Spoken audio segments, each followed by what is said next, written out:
In the world of leadership, there are so many obvious times when it is easier to be an extrovert than an introvert. Presenting to large groups, attending a national conference with thousands upon thousands of colleagues, professional networking events. And last but definitely not least was interviewing. I, like most introverts, did not enjoy those activities. But all the rest of the times, I was very comfortable and confident in my ability to lead as an introvert. The way that we lead is different than how an extrovert would lead, but I think that we are remarkable and make some of the best leaders. So let's talk about why. Hello and welcome to the Unapologetically Authentic Leadership Channel. I'm Brooke Bernard, your transformational leadership coach. This space is all about empowering high-achieving women in leadership to be their authentic selves. And in case you're new here, my goal is to help you reach your full potential by being who you are, not who you're expected to be. And as always, I believe that we all deserve access to professional development. So, linked in the description box below is the free mini course I offer to help you develop your leadership skills. It's called 4 Powerful Shifts to Elevate Your Leadership and Feel More You at Work. In the US population, 30 to 50% are introverts. So there's definitely a misconception that introverts are shy or socially inept, or sometimes that they are just rude. On behalf of all introverts, that is not what it means to be an introvert. No one should paint any group with one brush. We are all very different. So what does it mean to be an introvert?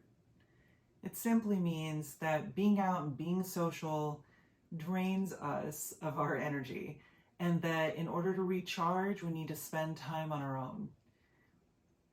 And the reverse of that is true for extroverts. For those of you who are wondering, extroverts charge up when they are with other people, and their energy tends to wind down when they're alone.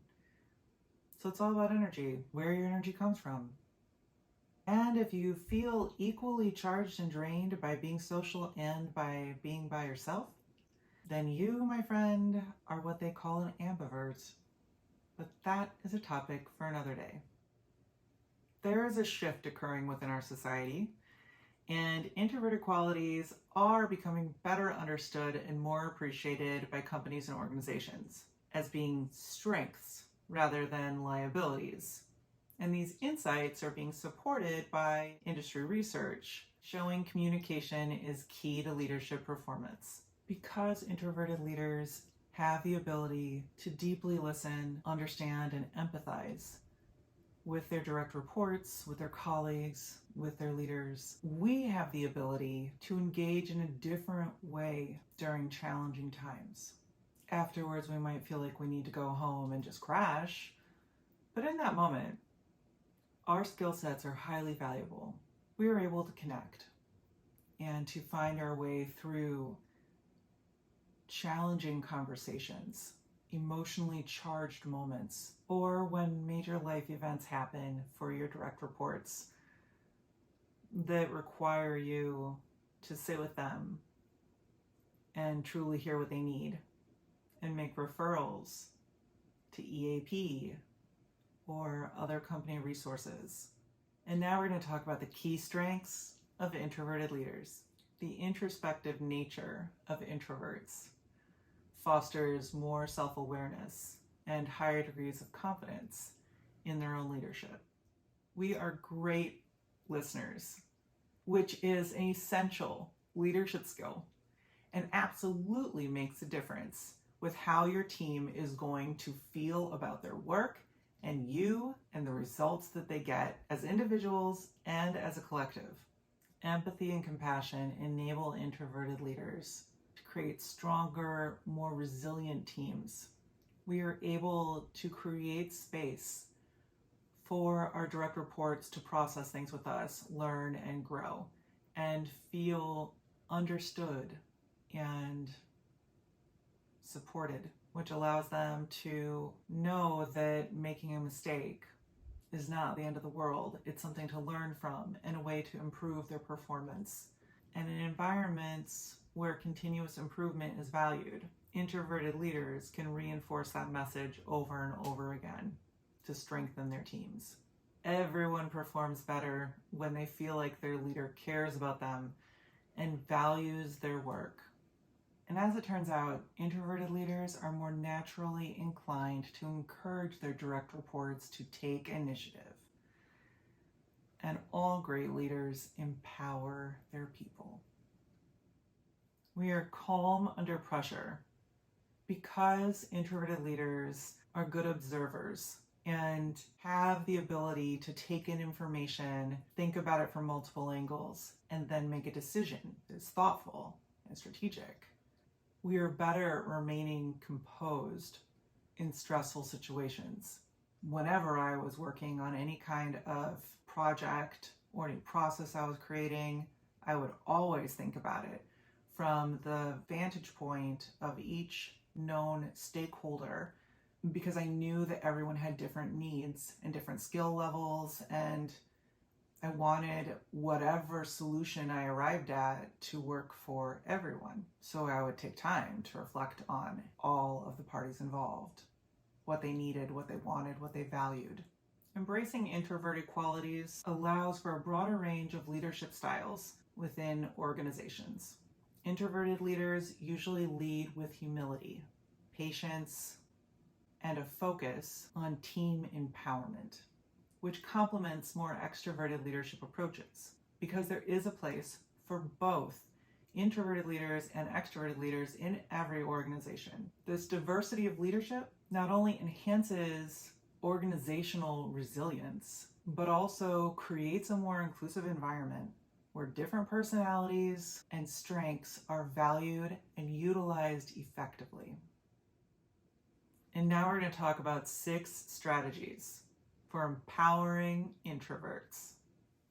First, encourage meaningful conversation over small talk. Trust me, introverts do not appreciate small talk. It drains us. We want deep and meaningful. A University of Arizona study actually found that the happiest people have twice as many substantive or deep conversations as the unhappiest, and participate in far less small talk.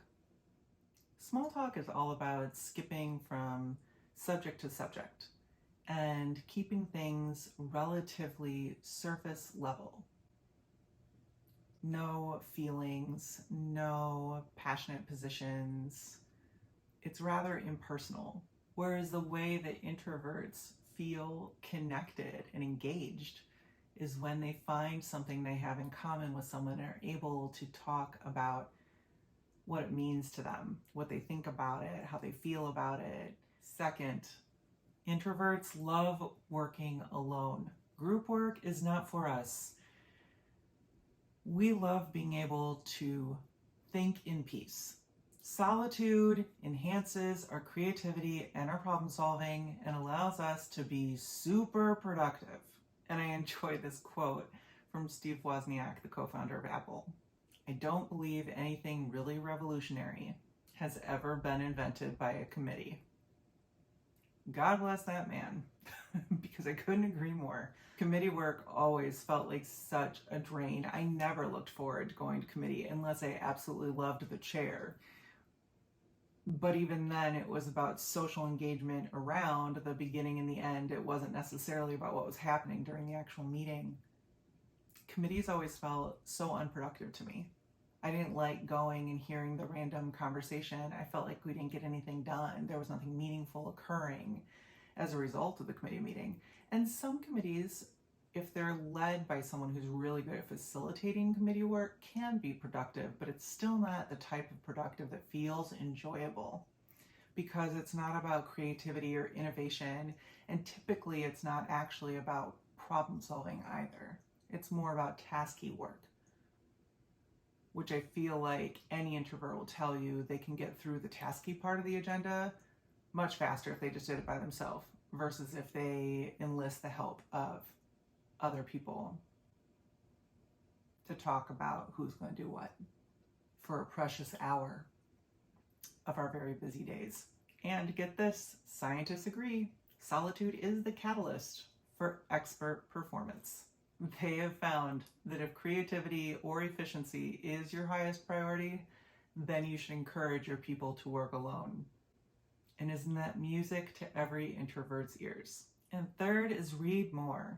Reading allows us to enter the mind of someone else and understand how they think and feel and experience the world around them.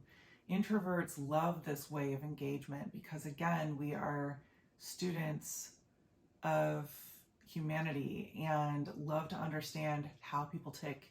Reading allows everyone to build their capacity for empathy and to develop social awareness and social skills. Fourth is listen well. Introverted leaders achieve better outcomes through their listening abilities.